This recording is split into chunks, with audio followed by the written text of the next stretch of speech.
রণবীর মানেই চমক, তার অভিনয়, তার উপস্থিতি। আর এবার সেই চমকটা এলো সরাসরি জন্মদিনেই। ৬ জুলাই নিজের জন্মদিনে ইনস্টাগ্রামে নিজের নতুন সিনেমা ধুরন্ধরের টিজার প্রকাশ করলেন রণবীর সিং। টিজারে একেবারে ভিন্ন মেজাজে ধরা দিলেন রণবীর। চোখে মুখে ধূর্ততা, ডায়লগে তীক্ষ্ণতা, এ যেন এক রহস্যময় ঠান্ডা মাথার মাস্টার মাইন্ড।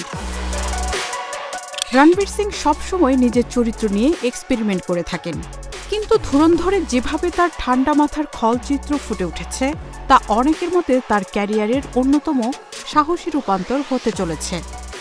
২ মিনিট ৩৯ সেকেন্ডের টিজারে দেখা যায় অ্যাকশনধর্মী সিনেমার প্রতিটি মুহূর্তে জড়িয়ে রয়েছে রহস্যময়তা। টিজারটিতে রণবীর সিংয়ের পাশাপাশি দেখা গেছে সঞ্জয় দত্ত, অক্ষয় খান্না আর মাধবন ও অর্জুন রামপালের মতো তারকাদের উপস্থিতি, যা দর্শক হৃদয়ে উত্তেজনার পারদ উস্কে দিয়েছে। ফলে ইতোমধ্যেই নেটিজেনদের প্রশংসা বন্যায় ভাসতে শুরু করেছেন রণবীর। ভক্ত অনুরাগীরা সামাজিক মাধ্যমে টিজার নিয়ে আলোচনায় ব্যস্ত।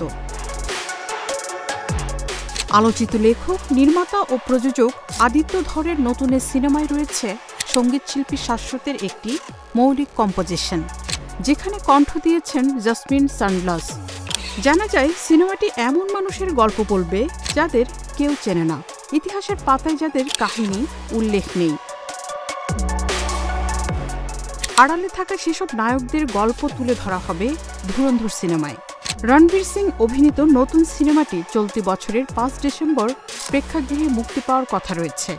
ধুরন্ধর মুক্তির অপেক্ষাতেই দিন গুনছে বলিউড প্রেমীরা। Marufa Kamal, news desk, hello Bangla.